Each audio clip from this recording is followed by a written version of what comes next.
Listen, you have to be pushed to the very edge to like somebody's, you know what I'm saying? Right?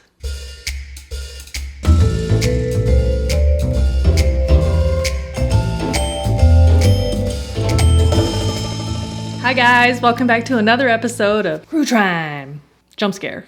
If you are new here, hi! My name is Sarah, and what I do here is tell you a terrible story to ruin your day and put on my makeup at the same time. So if that sounds like fun to you, you are in the right place. So make sure that you subscribe to this channel and then turn on all of the notifications so that you never miss one of my terrible stories. Hold on to your butts, friends, because today's story is like a literal slice of Crue Trime history. Sliced and diced. This story actually took place here in my own backyard in the DC area in like suburban Northern Virginia. So let's just get right into it. This is the story of Lorena Bobbit. I'm trying to be more efficient and waste less time filming. Is that ever gonna happen? No.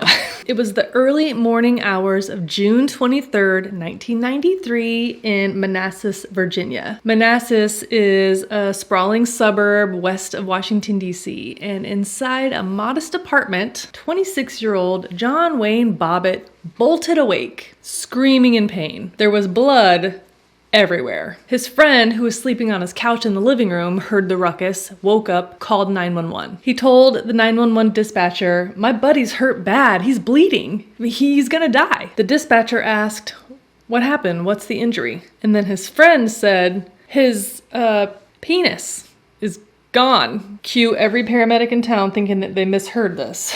They had not. Within minutes, EMTs were rushing John to Prince William Hospital, racing against the clock to keep him alive. Meanwhile, across town, another call hit the dispatch center. This time, it was a woman sobbing into the phone. The dispatcher said, "911, what's your emergency?" And the woman, trembling, said, "I cut off my husband's penis. I threw it. It's in a field." Imagine being the dispatcher. One line is patching through a medical emergency about a man missing his most prized possession, and the next is a woman confessing to having tossed it out her car window like a cigarette butt. And just like that, in the middle of the night in a small Virginia town, it set off a cultural earthquake. But to understand how we got here, two dueling 911 calls and the most infamous Easter egg hunt of all time, we need to back up. Who was Lorena Bobbit? Who was John Bobbitt? I'm glad you asked. First, let's talk about Lorena. Before she became Lorena Bobbit, infamous tabloid headline, she was Lorena Gallo, a shy young girl from Buque, Ecuador. She was born on October 31st, 1970. Yes, Halloween. It's almost too poetic because her life would eventually become the scariest horror story that daytime talk shows could dream up. Lorena grew up in a loving, stable, working-class family in Ecuador. Her dad worked as a dental technician and her mom stayed at home to raise the kids. They were super religious. Lorena remembered her childhood fondly. Church, family outings, movies, normal stuff. In 1986, when Lorena was about 16 years old, her family decided that she would have better opportunities in the United States. The plan is actually pretty typical for immigrant families, send the kids to America to learn English, seek improved education opportunities, maybe even build a life there or come back to Ecuador, whatever, up to them. So Lorena came to Northern Virginia by way of Washington, D.C. She was on a student visa. She was learning English as a second language. She moved in with a family friend in Herndon, which is another small suburb out by the airport, Dulles Airport. So she learned English and she worked side jobs like, babysitting, nannying, stuff like that. And then later, she became a licensed nail technician, working as a manicurist in beauty salons. So Lorena wasn't some wild teenager chasing adventure. She was traditional, religious, and extremely shy. Years later, in interviews, she admitted that she'd never even really dated anyone before. But she did have a very specific dream for her own life. Family, marriage, children, white picket fence, like the American dream package. And that dream, longing for stability and fairy tale romance is exactly what made her vulnerable when she crossed paths with a charming young Marine named John Wayne Bobbitt, real name, John Wayne, I wouldn't make it a habit calling me that, son. was born on March 23rd, 1967 in Buffalo, New York. His childhood was less picture perfect than Lorena's. His parents struggled financially. His father was an alcoholic, abusive person, and his mother struggled with her own mental health after having suffered from a sexual assault, like a very violent episode. So John and his siblings, kind of bounced around after their parents broke up. I'm really giving the abridged version here. You get the idea. I feel like this story is very common. Broken home, okay? Bad. John and his siblings ended up living with their aunt and uncle. And their aunt and uncle were very stable, very kind and loving people. They were kind of like collectors of wounded birds, you know what I mean? Like they were very generous and wanted to help a lot of people. So John and his siblings were in a much better situation at their aunt and uncle's house. They were safe, clean, well-fed, although it was later discovered that John and the others were actually molested by an older adult. Unclear of whether it was like a family member or just like a friend of the aunt and uncle, but the aunt and uncle did not know about it when it was happening, but when they learned about it, they took care of it. Either way, better, not perfect. So all that to say, John had a very different upbringing than Lorena. In his late teens, John enlisted in the United States Marine Corps, and on paper, he looked like the perfect all-American guy. Sharp military uniform, he was physically fit and handsome,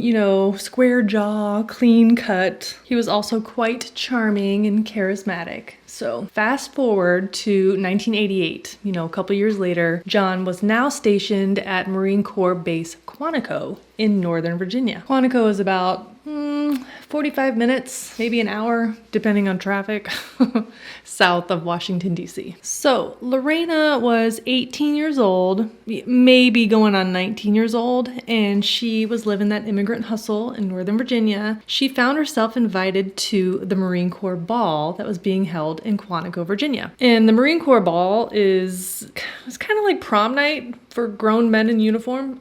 So to Lorena, who was very shy and traditional, this was like a Disney princess moment. Enter 21-year-old John Wayne Bobbitt. John was attending the ball that night with a friend, and he spotted the beautiful Lorena from across the room, and then he made his move. He asked her to dance, and, that was it. Lorena was totally swept off her feet. She said he was so handsome and polite and just seemed perfect. So they dated for about 9 months, and in June 1989, they tied the knot. This was fast. She was only 19 years old. He was about 22 at the time. It was so quick, but to Lorena, it was like this fairy tale that she'd been chasing since she left Ecuador. She was young, she was lonely, and here was this Marine offering her stability, love, and the promise of family. The honeymoon phase did not last too long. According to Lorena, the red flags popped up almost immediately. Within weeks, John's charming side gave way to something darker. Drinking, nights out at strip clubs, explosive temper, and eventually that escalated to physical abuse. Basically, John was a total shithead. He was cheating on Lorena constantly, basically doing whatever the F he wanted. He treated her like total shit. But Lorena's religious upbringing had taught her to accept that John was the head of the household, and she needed to submit to him no matter what. Are you fucking kidding me? And then there were the money problems. So they did live in a modest apartment in Manassas, but John's paycheck as a very junior Marine, combined with Lorena's, not great salon wages, barely covered expenses, and the bills piled up. The arguments got louder, and Lorena's white picket fence fantasy started looking more like a splintered fence post. By the early 90s, their marriage was crumbling under the weight of the physical and mental abuse, financial strain, and mutual resentment. Lorena would later explain that she felt trapped. Her immigration status, her religious upbringing, her desire to make the marriage work, it kept her tied to John even as she suffered behind closed doors. Well, John and Lorena fought constantly. And his bullying of her escalated to cruel emotional abuse. Then there was the infidelity, and John would actually boast to Lorena about his exploits. And when Lorena would question him about where he was or who he was doing, he didn't like that at all, so he would beat the shit out of her. You know, this escalated to physical violence. Neighbors started noticing Lorena having bruises, and her co-workers also noticed that she would show up bruised or crying. She even told some of her friends that John would grab her, hit her, force her to do the sex with him. She confided to friends that she became pregnant, and John forced her to undergo an abortion because he wasn't ready to be a parent. Disgusting. After that, Lorena started, denying sexual contact with John, which infuriated him. I mean, how dare she presume to think that she had any say in this matter? I mean, Lorena was his wife, and it was her duty to have sex with him. So anytime the mood struck, he would strike. Gross. Like, you get what I'm saying. Like, he would routinely rape Lorena. He viewed her as his property, and he had every right to take what was his. No, don't like that. And then came the police calls. There were multiple occasions where police responded to domestic abuse calls at their apartment, but they would just leave after John would dazzle them with some bullshit story about how Lorena was a fiery Latina who was just a little crazy and would attack him. He told them that she was just jealous and fiery and always suspicious, always nagging, and according to him, she was dramatic and controlling and just loca. So the cops in Manassas were regulars at their apartment, and this marriage was definitely circling the drain, but it was about to get worse. How could they get any worse? By 1991, John had left the Marine Corps, and without that kind of structure, things got really bad. He bounced between jobs, he drank a lot more, and whatever money he was able to earn just went right to his bar tab. Never mind these non-stop sexual assaults, but Lorena was stuck, young, devout Catholic, terrified of divorce, not to mention her permanent residency in the US was at risk if the marriage ended. She had a green card, but not without him. Her dream of a white picket fence, her life was falling apart into this reality of slammed doors, bruises, and debt collectors. Still, she stayed because that's what abuse does, it traps people. You get it.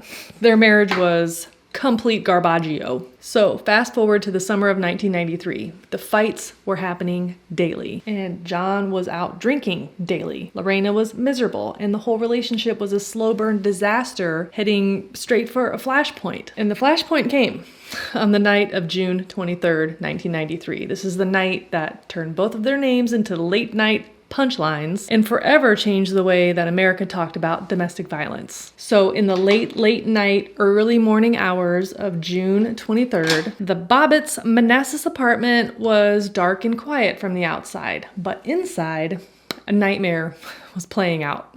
John had come home drunk from somewhere and woke Lorena up out of a dead sleep to rape her. Not new, but this time something in her snapped. She was just sick of being humiliated and defeated and powerless. So when he was done doing what he was doing, he rolled over, passed out. Lorena got up and went to the kitchen to get something to drink. As she poured herself a glass of water from the faucet, she noticed an 8-inch kitchen knife on the counter. And in that moment, years of abuse, the constant degradation just boiled over. She took that knife.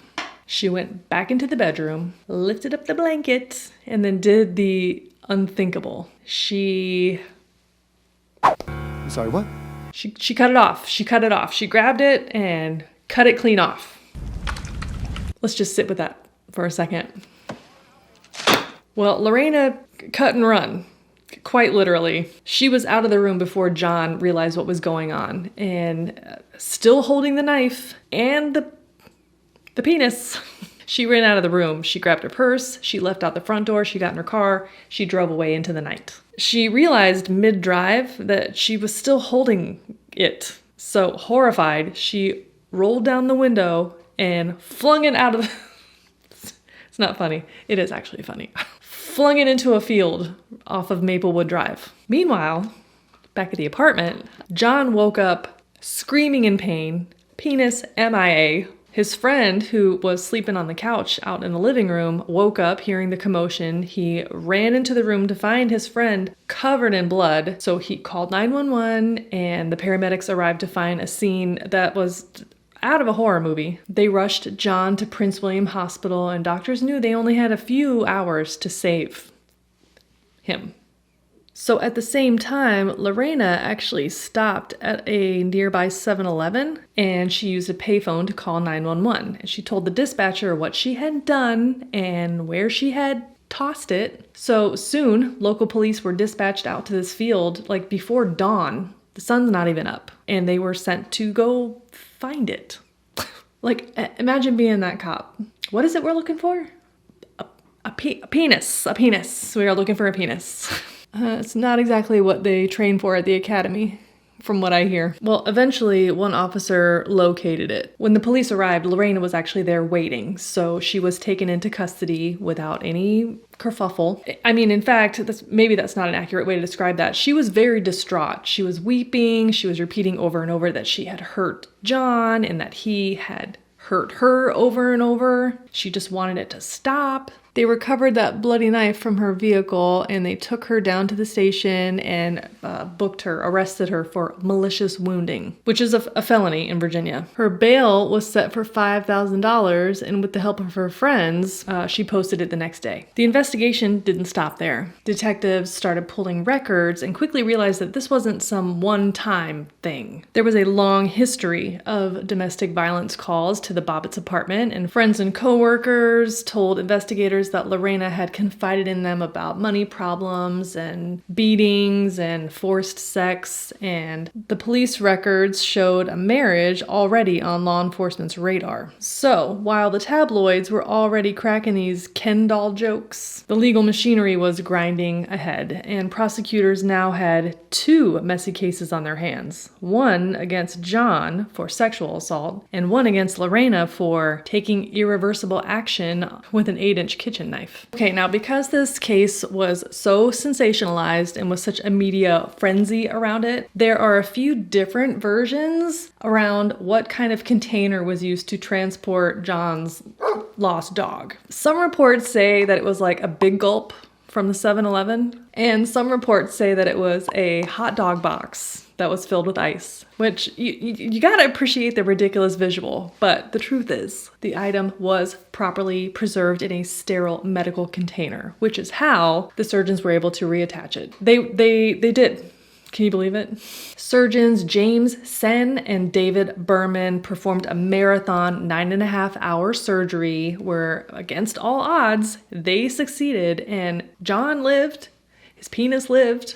He regained full functionality in all ways. He did have some complications like pain and numbness, but overall, kind of a miracle. At any rate, like once the story broke, the whole country lost their dang minds. Car 111, I want you to proceed down on the freeway. See if you can't locate a dick. She obviously got 20/20 vision. She found a little thing. It was very difficult. Shock jock radio hosts like Howard Stern and late night comedians ate that shit up. But because Lorena was a young immigrant woman who spoke with an accent, the media played up some pretty unfair stereotypes. They portrayed her as a fiery, unstable Latina, jealous and out of control. Commentators made like xenophobic digs about mail order brides and foreign women. So instead of being seen as a battered wife that she was exoticized and mocked. And because she committed such a shocking act, many people just dismissed the abuse claims outright. The media coverage really emphasized John's miracle recovery. They felt bad for him, while Lorena's testimony about rape and getting beat constantly was like treated as an excuse rather than evidence. Listen, you have to be pushed to the very edge to like somebody's, you know what I'm saying? Right? So after the bloody night in Manassas in this infamous Easter egg hunt, both John and Lorena found themselves on trial, but not at the same time. Oh yeah, America got 2 seasons of the Bobbitt Courtroom Theater. So first up, in November of 1993, John Wayne Bobbitt was charged with marital sexual assault. Now, here's where the law in Virginia at the time was straight up bullshit. Marital rape was not considered broadly prosecutable unless the couple was living apart at the time or the attack caused serious bodily injury. I know it's crazy. I know it's crazy. Lorena testified that John had forced himself on her countless times during their marriage, including the night of June 22nd, so technically the night before the event. John denied all abuse allegations. He pretended to be the good and virtuous Marine. He was a wronged husband. He claimed that Lorena was jealous and controlling and had a terrible temper. Essentially, Lorena's testimony was weaponized against her. It gave the prosecution a clear basis for motive for her to have done what she did. That she was angry with him, that this was revenge, not that she had been living with years of violence. So after a pretty short trial, the jury returned a verdict. Not guilty. John walked out free, grinning like a Cheshire cat. Public takeaway was John was the victim and Lorena was crazy. But hold on to your gavels, because in January of 1994, it was Lorena's turn. She was charged with malicious wounding, which in the state of Virginia, she would face up to 20 years in prison. And at this time, the nation tuned in. It was must-see TV. Court TV covered it gavel to gavel. Every tabloid covered it with lurid headlines. So the prosecution painted Lorena as jealous, vengeful, and she snapped because John was leaving her. They said that she wasn't insane, she was just mad. It wasn't that he was leaving her and that made her mad. He had been cheating on her for years. Okay? The defense came in with this sledgehammer. There were years of domestic violence, marital rape, emotional abuse. They argued that on June 23rd, Lorena suffered a irresistible impulse.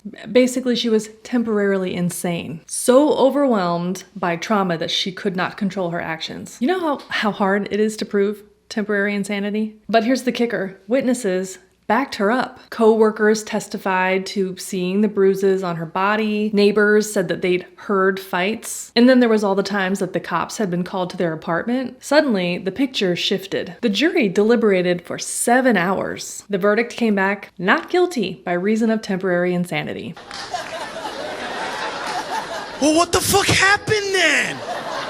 What about his dick on the middle of the freeway? What about that part? Instead of prison, Lorena was ordered to spend 45 days in psychiatric evaluation. And when she walked out, she was free. So, the court cases were over. Lorena walked out of the courthouse legally free. John walked out physically reassembled, and America can't stop making jokes about it. I am woman, hear me roar, ain't taking your shit no more.